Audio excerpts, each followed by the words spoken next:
Side खबरों के लिए सब्सक्राइब करें फ्लेम मीडिया और उसके बाद बेल आइकन को प्रेस करें ताकि सबसे पहले आपको मिले एक्सक्लूसिव खबरें।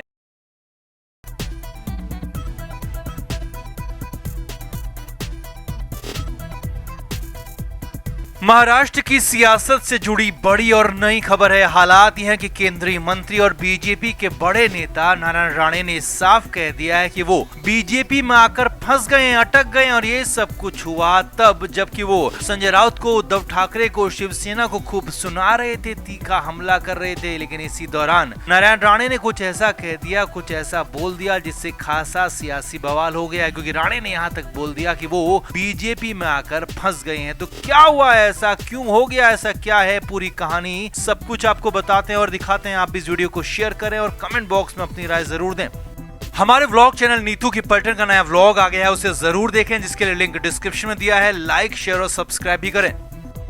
तो केंद्रीय मंत्री नारायण राणे अभी बीजेपी में है और उन्होंने अपनी राजनीति की शुरुआत शिवसेना से ही की थी। यहाँ तक कि शिवसेना की सरकार आने पर वो महाराष्ट्र के मुख्यमंत्री भी रह चुके हैं। लेकिन कई पार्टियों से होते हुए नारायण राणे अब फिलहाल बीजेपी में है और बीजेपी में पहुंचकर अक्सर शिवसेना, उद्धव ठाकरे, संजय राउत के खिलाफ जहर उगलते रहे हैं, बोलते रहे हैं। अब इस बीच महाराष्ट्र के सिंधुदुर्ग जिले में एक कार्यक्रम में वो पहुंचे थे और यहाँ पर बोलते बोलते बहुत बोल गए। जी हाँ, वो भी महाराष्ट्र के डिप्टी सीएम देवेंद्र फडणवीस के सामने। नारायण राणे ने पहले उद्धव ठाकरे पर हमला किया और कहा कि कोंकण इलाके में मैंने शिवसेना की जमीन तैयार की, शिवसेना को खड़ा किया और कोंकण में मैंने ही सारे काम करवाए।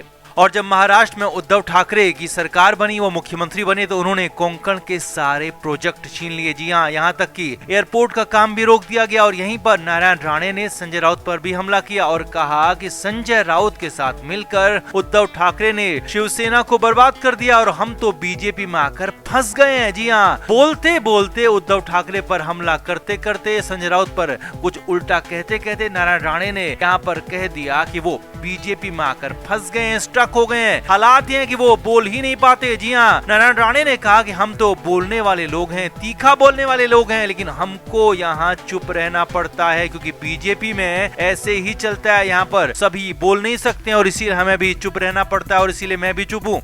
नारायण राणे ने आगे कहा कि अगर मैंने बोलना शुरू कर दिया, अगर मैंने मुंह खोल दिया तो फिर तो भूचाल आएगा, बहुत कुछ खुल जाएगा, बहुत कुछ सामने आ जाएगा और बहुत लोगों को अपना मुंह दिखाना तक मुश्किल हो जाएगा। वो तो मैं बीजेपी में आकर फंस गया हूँ, बोल नहीं पा रहा हूँ, नहीं तो बहुत कुछ हो जाता क्योंकि मैं बहुत कुछ बोल जाता। अब नारायण राणे ये सब कुछ बोल रहे थे तो मंच पर डिप्टी सीएम देवेंद्र फडणवीस भी मौजूद थे, वो बैठे हुए थे और फडणवीस के ही सामने राणे ने कहा कि वो बीजेपी में आकर फंस गए। अब हालांकि इस बात का पूरा मतलब साफ नहीं हो पाया है कि राणे आखिर कहना क्या चाह रहे थे, लेकिन हाँ, इतना जरूर है, इतना साफ उन्होंने कह दिया कि वो बीजेपी में फंसा हुआ महसूस कर रहे हैं, जिससे ये भी लगता है कि अंदर खाने उनको भी कुछ तो दिक्कत यहाँ पर हो सकती है। और साफ उन्होंने ये भी कहा कि शिवसेना को जो लोग बर्बाद कर रहे हैं, तो यानी कि शिवसेना को बर्बाद होने में भी उनको दिक्कत है और बीजेपी के अंदर रहने में भी उनको दिक्कत है। तो कुछ यहाँ पर नए इक्वेशंस नजर आ रहे हैं जिसके फिलहाल कई तार यहाँ पर जुड़ते हुए नजर आ रहे हैं। अब जो भी है, संजय राउत की मुश्किलें बढ़ाने वाले नारायण राणे भी खुद मुश्किल में है और साफ जो बयान दिया उससे महाराष्ट्र की सियासत में एक बार फिर से उबाल है। तो आपका इस पूरे मामले पर क्या कहना है, क्या हो सकती है ऐसी वजह जिससे नारायण राणे खुद को फंसा हुआ महसूस कर रहे हैं? आप भी कमेंट करके जरूर बताएं और वीडियो को शेयर भी करें। हमारे व्लॉग चैनल नीतू की पलटन का नया व्लॉग आ गया है, उसे जरूर देखें, जिसके लिए लिंक डिस्क्रिप्शन में दिया है। लाइक, शेयर और सब्सक्राइब भी करें। तो 18 फरवरी का वो दिन है, 18 फरवरी की वो तारीख है जो मुकर्रर की गई है संजय राउत की जिंदगी के फैसले पर। संजय राउत के भविष्य का फैसला उसी दिन होने वाला और ईडी ने इस बार ऐसा दांव चला है, ऐसा खेल रचा है कि संजय राउत को अब कहीं से भी बचाव की कोई उम्मीद नजर नहीं आ रही है। सिलसिलेवार तरीके से आपको बताते हैं, समझाते हैं। संजय राउत को 9 नवंबर को जमानत मिली थी और तब से ही वो जेल से बाहर है। हालांकि तभी निचली कोर्ट में भी ईडी ने संजय राउत की जमानत का विरोध किया था, मगर लोअर कोर्ट ने राउत को जमानत दे दी। वहीं बॉम्बे हाई कोर्ट ने भी उस वक्त इस मामले में इंटरवीन करने से इनकार कर दिया था। मगर इसी मामले में, जी हां, संजय राउत की जमानत के मामले में ड्रामेटिक ट्विस्ट तब आ गया जब बॉम्बे हाई कोर्ट ने ईडी की एप्लीकेशन को एक्सेप्ट कर लिया। जी हां, संजय राउत की जमानत के खिलाफ ईडी की याचिका को हाई कोर्ट ने स्वीकार कर लिया था और तय किया गया था कि इस पर सुनवाई होगी और फिर फैसला भी किया जाएगा। अब सबसे बड़ी यह है कि इस वक्त की बहुत बड़ी खबर आ रही है कि 18 फरवरी को इसके लिए तारीख मुकर्रर कर कर दी गई है। जी हाँ, सही सुन रहे हैं आप।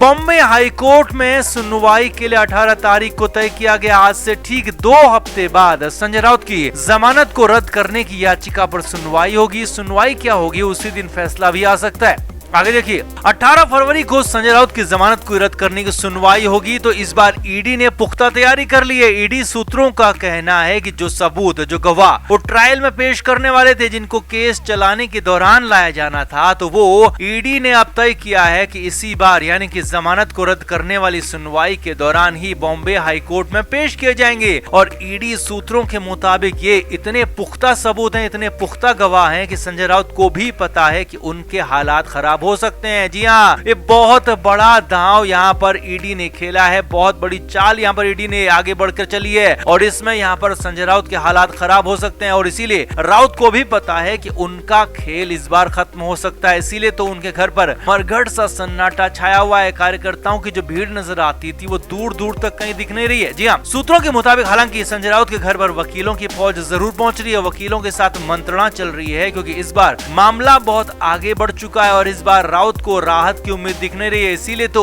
वकीलों से मंत्रणा की जा रही है कि इससे बचा कैसे जाए। ईडी ने तो साफ कह दिया है कि उनके पास पुख्ता सबूतों की पूरी पोटली है और उस पूरी पोटली से वो एक झटके में संजय राउत की जमानत को रद्द करा देंगे और एक झटके में संजय राउत को फिर से जेल के अंदर डाल देंगे।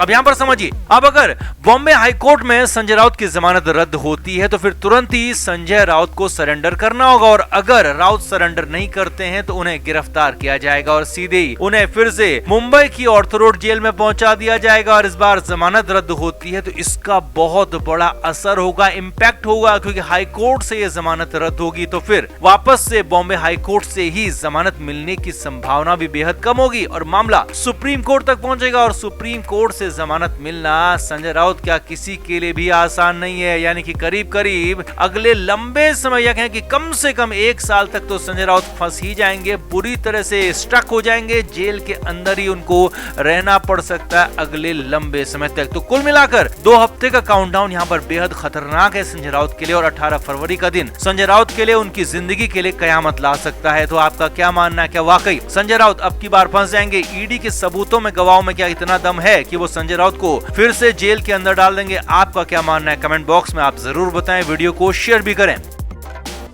Flame media report.